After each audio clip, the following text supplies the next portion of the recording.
Crafting in Illuvium overworld is one of the most important aspects of the game, and specifically with drone components. These are incredibly important in maximizing your yield while exploring, collecting, and capturing in different regions. Hey everyone, I'm Caveman, and in this video I'm going to go over the drone components at a level no one else has. I have hundreds of hours of gameplay, spreadsheets, and even Python code to better understand the utility and value of these assets.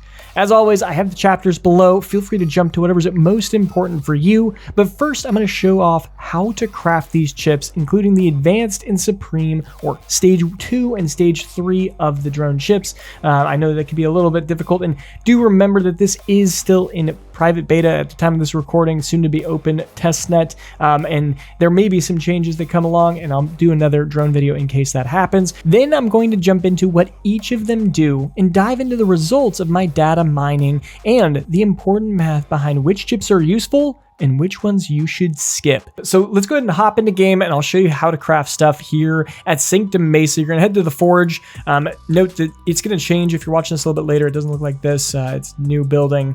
We've seen some leaks. It looks pretty cool. I'm excited. But you're gonna go to the forge. You're gonna go to the drone chat tab, and then as long as you have the ingots and the essence, which essence you get from the consumables from plants. So you just have to farm a lot of plants and you'll be able to get the essence, and then you'll be able to build different things. So in this case, if I wanted to, I could build this basic redox amplifier. By forge, we're good to go. Now to get to the stage 2, so we're looking at those redox amplifiers. If you want a stage 2 one, the advanced one, or trying to get to the supreme, you have to get these components, but it doesn't quite show you exactly how to get those, and maybe you're like, well, how do I build them? I've gone through all the tabs, I can't find them. How do I do it? What you actually have to do is go to deconstruct, and you'll have your two. If you already built 2 of them, they'll have their common drone component right here for deconstructing them. So we'll go and deconstruct these ones real quick. Boom, and then boom. And just note that it might take a few minutes for it to come through. It is on chain, and those are being minted into drone components, and they're burning all the other resources, or at least your old actual drone chip. And then when you go to forge, you'll go here, just go back and forth. You can already see one is already populated, and it's just mining the second one, or minting the second one, and then boom, there it is. Now you can forge, craft, and now you have an advanced redox amplifier, and then there's the supreme one right here. If you want that one, you need 8, and so then you'll need to break down 8 of these, or you can break down one of these. It'll give you 3, so that's how that one works. And once again, it's minting, so it takes a couple minutes to get on there, but if you break down this, it'll still give you an additional component. Now this is where it's important to kind of do a little bit of math and checking. If you're just trying to get a supreme, you don't care about the advanced, you want to generally just make a whole bunch of redox, the stage 1s, and then break them down individually. Breaking down the advanced actually costs more, because this costs 3 ingots total, and then you also have 2 essence here. So then per each drone component you're outputting, it's actually less efficient than just making those stage 1s. So that's one thing that you want to keep in mind. But right here, now you can see, gives you the 3, and you can see there. Now, one thing I do want to point out while we're in this little thing, we're gonna go to our drone components here, and so we have that advanced one. You'll see that on the screen, and I'll hold shift right there. So you have like the range of detection, that's the main stat, and then it has a secondary random attribute. And so all of these have a secondary random one, and that could be any of the other drone components, but it's usually like half of whatever it would be at this stage. So that's kind of, that's what our stage and tier. So that's how it'll be. You'll quickly find that making these chips can be very expensive and very time consuming, especially if you're trying to get these supreme chips. They just require so much ore that it's actually, it's an investment, and they can really pay off, but you have to know which ones which ones you're going to build. And so I was really finding it difficult to constantly do a couple runs, go craft 1 or 2 chips, not even close. All right, keep going back and forth, and then doing that so many times got kind of frustrating. And hopefully they're going to add a blueprint function, so you'd be like, hey, I'm trying to build this, tell me how much ore I need, and then you just crank out all of them, and you can even do like a little checkbox once you have everything checked off. But they don't have that right now, so I started just doing a little bit of data mining myself, trying to figure it out. So I made a spreadsheet where all the ore that is required for the ingots, wrote that down in a matrix. I collected a whole bunch of screenshots of how much I collected after each run, and that's with no drone bonuses. And so this was kind of just like an average of those runs. You'll notice that, a stage 1 run, you get a lot more chromium and lithium, and, stage 3, you're gonna get a whole bunch more of that high tier stuff. I then also, have a matrix of the different ingots versus the drone chips, and just what is required to build them. Same with stage 2 and stage 3. And then I was realizing this was way too much data to compile on a spreadsheet. So I ended up making my own script in Python where I inputted all that data, and it outputs a cool little menu. And in this menu, I'm probably going to be putting on the Polymos website at some point. Our dev team is incredibly backed up, working on our lending and leasing platform, along with some other tooling. So I don't know when this will be up. Feel free to subscribe, and as soon as we get it out, I'll make a community post. But basically, you can choose whatever drone chip you want, select the stage you're trying to build, choose an optimization method. And so I've got 2 different logics that I input in here. They're not optimized by any means. In fact, some of them fail, but I have a rough estimates of what we need to do, like minimum runs. And then I even put in here, like, what is your average time per run? And for me, I can typically do a ore collection run in less than 5 minutes, or around 5 to 10 minutes. And so then it'll output, hey, how much is, what stage should you be in? How many times should you do that stage? So for a Radiox amplifier stage 3, you're going to do 6 stage 1s, or stage 0, sorry. And then I even put in like how much Krypton will cost, how much USD. This gives me an understanding of like how much will these chips be costing, and then it'll even tell you roughly how long would that take you to do those 6 runs. And then I have a nice little chart here, shows the required ore that you're going to need total, how much you've collected, and then whatever's remaining. And that's how I know that this isn't optimized, because there's some runs, like let's do one of these crazy ones, like a phase stage 3, boom, we'll calculate. And it looks like the limiting factor is selenium. We need 70, which seems way high to me, but that's potential. And so you're going to need to do 18 stage 1 runs, 35 stage 3 runs. So that's pretty excessive to be doing all those stage 3 runs. That'd be, $350 there. I mean, right, you can see that the total cost there. It's going to take you 4.5 hours roughly to get all that done, maybe even 5 hours realistically. And then, if we do a minimum Krypton, we can convert that differently. It's going to take a lot longer because now you're doing a whole bunch of stage 2 runs compared to the stage 3 runs. But it will be a little bit cheaper. Or is that actually cheaper? See, that's what... Yeah, a little bit cheaper, $20 cheaper. So my code's not working entirely correct here also, because we'll go back to game and I'll talk about another feature that you should do, especially in the higher tier chips. If you're looking at forging them, and they have multiple types. So if you go to like tier 4 specifically, they have different requirements. And so like this one needs a whole bunch of palvium inlaid. This one needs chromium and gadolux. So you can, if you have like a lot of excess, so we look back at our code, if you have like a whole bunch of excess for that, and I think it was phase stage 3, and we're doing minimum runs, it doesn't matter, 5 minutes to calculate.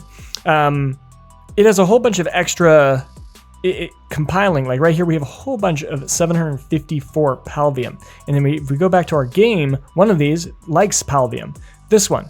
So we would know that if we're trying to make that phase compactor a supreme, we could actually make the stage 1 of the basic vacuum diverter, break it down, and that'll give us the component that we can then use for this. Note that it has to be on the same tier. So this is all tier 4 chips right here. They can all, output, we have to go to like a higher stage, the radiant drone component. And you can see by the tabs at the top of that icon, these little notches, those you can see right there as well, or in that actual graphic that's popping up. That's the tier. So you need 4 of those. And so when you deconstruct, it'll tell you what it'll get output. And so you're trying to look and make sure that you're getting the same tier for that supreme chip. So that's something really interesting. I had a lot of fun making that little piece of code, and hopefully it's going to be useful for me in the future, especially once this goes live. I can figure out exactly like how much is it going to cost me to make these chips, and then I can kind of try and figure out how many runs would I need to do to actually make that chip worth it. Where's my break-even point? When do I start actually saving money? So that is some cool stuff there. I'll definitely keep you guys updated as we go. But let's go and jump into the tier 0 chip, the Radox Amplifier. It increases the range of detection, but what is range of detection? When I first started playing this, I thought that would increase my visibility from my visor when I'm using the nether sight. That's actually incorrect. What it actually does is boost the range your drone can actually detect things. And so if we look right here, here's my first example. This is with no detection range drone chips. So this is just the base. And this is just, I just landed in Sanctum Maze. So let's pull up our map, and then you'll see that it just barely covers the inner ring of the obelisk platform, just outside of the obelisk. So very short detection range there. And that's really what it looks like there. Now, if we look at our mini map here, as we approach this rock, we trigger here. So it's just about this distance, maybe about right here. This is where we triggered that. And that's where it showed up on our mini map. There's that little rock icon down there. And so that's how far we know that it reaches. And this is once again just the no effect at all. And you can see right here on the map again, we zoom in, you can kind of see like what that range was. And I'm just going to go deeper in this red region, and then we'll take a look back at that little snake of detected area. And so let's go ahead and take a quick peek, and you'll see that it's really not very wide right now. It's very small. The drone can't detect, but if we look at our visor, you can already see stuff. Like, look at all that loot over there. If we look at our minimap, it's not detecting until now. So let's take a look at it with advanced chips, or with our detection range. So we have a advanced chip right here giving us 20, and then we have the secondary giving us 10. So a total of 30 meters of detection. And if we take a quick look at our map, just from right here, you can already see, wow, it's basically doubled that range, well past the obelisk from where we were. We weren't even getting into the green really. So now we're actually getting some detection. Let's go and look, the rocks right there. So we can literally see what the difference is here. We'll look at our mini map again, and right there. So that's where it detects roughly about 2 times the distance. So we can estimate that the drone base is roughly 30 meters detection, so 60 now with that the chip. And as we're zooming along, you can already look at our mini map, and we're actually detecting a whole bunch of loot as we're zooming through. So it does work, and it could be an effective way just to stuff. And then you could look back on your mini map if any of these rocks or particular consumables that you wanted.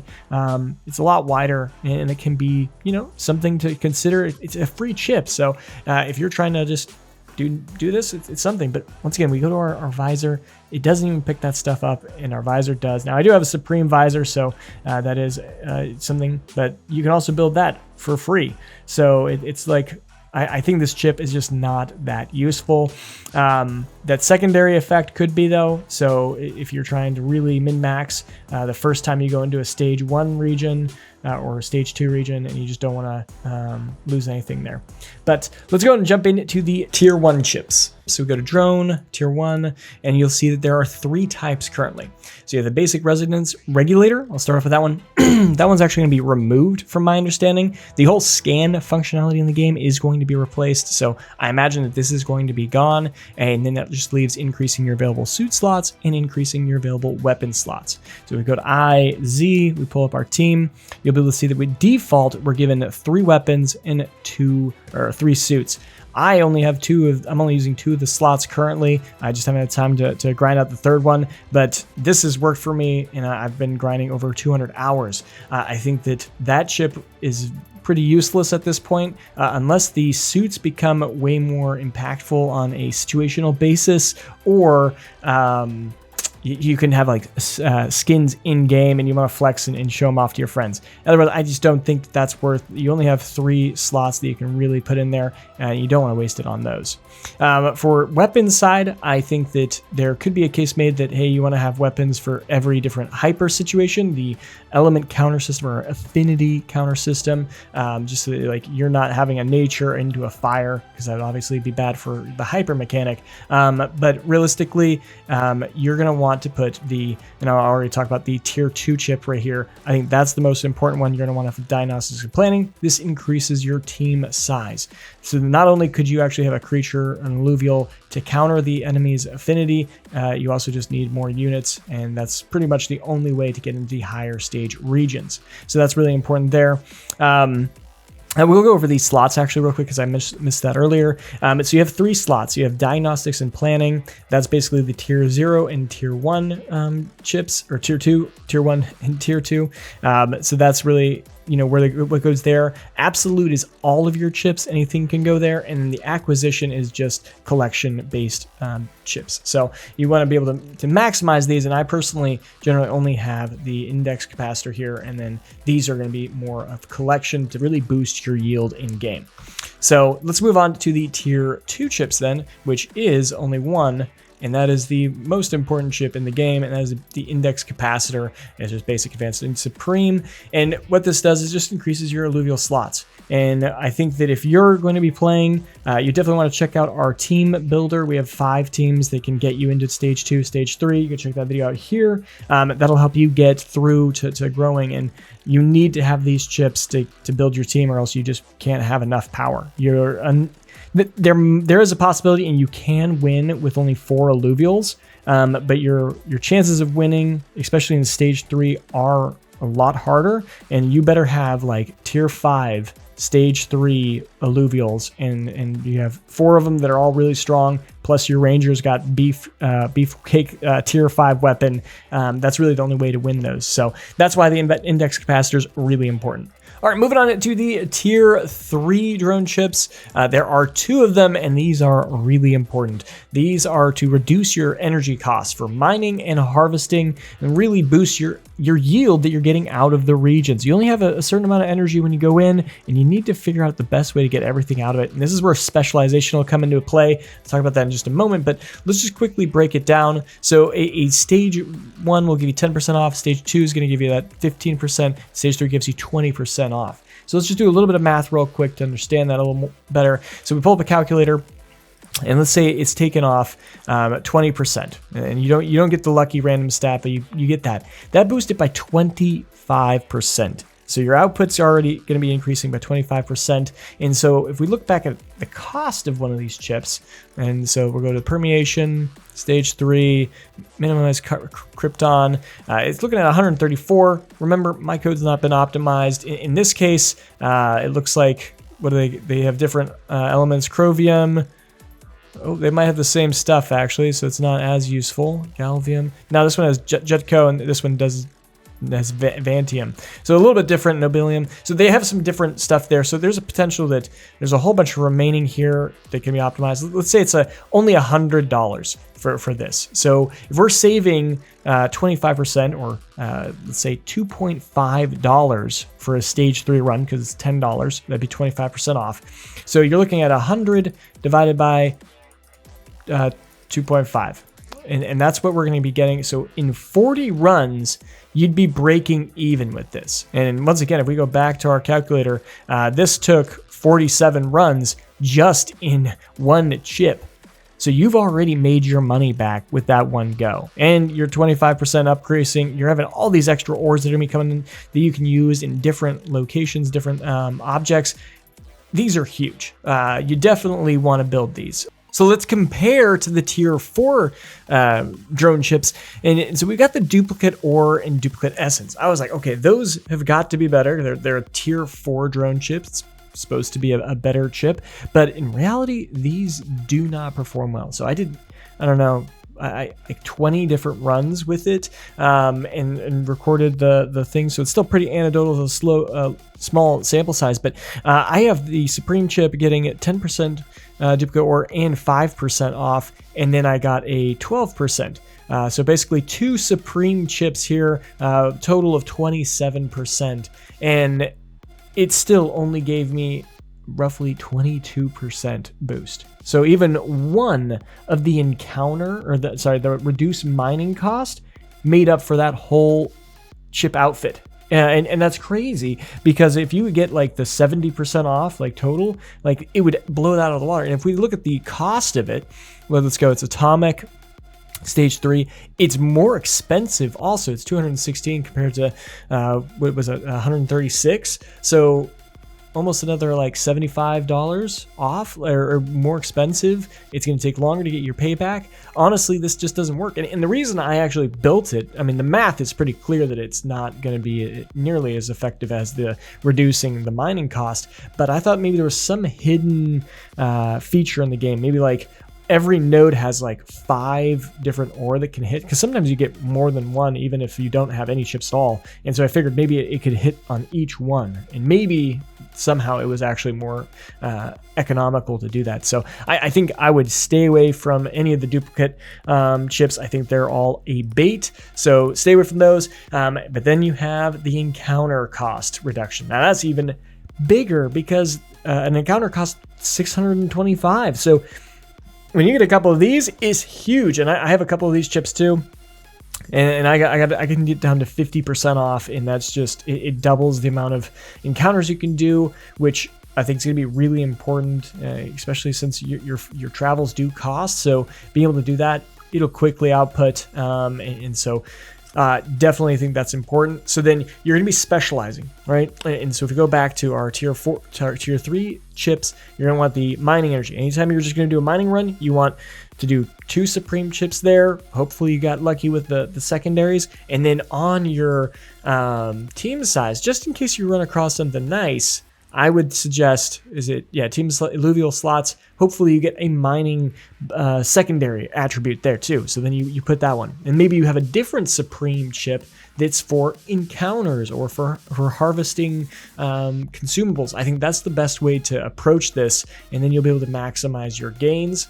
And then the last one is our tier 5 chip. And that is the harmonic stabilizer. This is a really cool one. It improves your capture power, so improves your percentage chance of catching those illuvials. That's really important, and I did make a spreadsheet of this one as well. Pull that over. And so what I did is I've tried to record all the percentages at the 0 capture power. I do have some estimates in there just because I haven't, since coming up with a strategy, I forgot to capture the record all of those percentages. And then also at 51 capture power, which is about half of the max you can get to. I think you can get up to 100 capture power. So one thing is it's not like direct 1-to-1, like if you put an extra capture power, it's not going to give you a percentage. That's pretty clear. How it kind of works, to my understanding, is you have the shards and they have their own capture power. So like a tier 1 has 25 capture power, and a tier 5, a resplendent, has 425.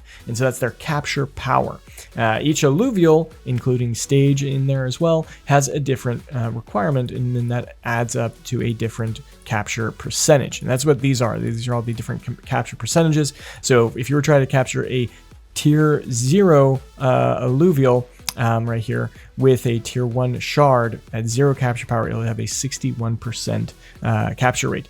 If you try to capture a tier 5 stage 2, you only have a 0.51%, so very small chance with the tier 1 shard. But as you move down to the tier 5 shards for a tier 5 alluvial, you'll be able to get it up to 22.2% for that tier 5 stage 2. So that's something that's interesting to note there. And let's just go over some findings. You'll notice that the percentage doesn't really change a lot based on the stage. So if it's a stage 0, the percentage won't drop down much as you go through. And that kind of persists throughout the different tiers of shards. So that's something, the tier of the alluvial really dictates how expensive or how difficult it is to catch. You can see this is like almost like a 20%, 25% drop off right there, and it cuts in half roughly all the way down. So that's something that you want to consider, that when you move it, when you have a higher tier alluvial, it's a higher tier alluvial, and that means it's going to be a lot more costly. The shards are going to be more important, and in this latest iteration of the private beta, and soon to be open testnet, is that you lose your shards when you throw them out, and they break. So it's really important to make sure that your shards are capturing, you're using the right shards on the right alluvials. I don't have an exact strategy for that here, but this is kind of the outcome of that. One thing I will point out though is how the drone ship can help. So if we look back at that tier 0, alluvial with a tier 1 shard, you'll see that the percentage goes up by roughly 13%. And so I've done that and calculated that in a nice little chart right here. So this is all the ones that I actually have data for. So these are pretty accurate. So 13% jump on the low end for a tier 1 shard. And then what I've noticed is this shifts. So now the tier 1 shards will, or the tier 2, sorry, all these tiers are going to mess me up. But the tier 2 shard then gets that 13% jump with the 51 capture power, and it kind of shifts as you go down. So then the tier 3 help really boost up the tier 2 alluvials, and then so on and so forth, including all the way up to the tier 5 shard, really giving you that big boost. So if you were able to get 100 capture power, that could potentially double that. I don't think it's going to be exactly a double, but maybe like another 5% or something. So then that boosts your capture power up to maybe like 55%, which is above half. Hey, casting a resplendent shard on a tier 5 for above 50%, that sounds great. So that's really kind of the benefit behind that.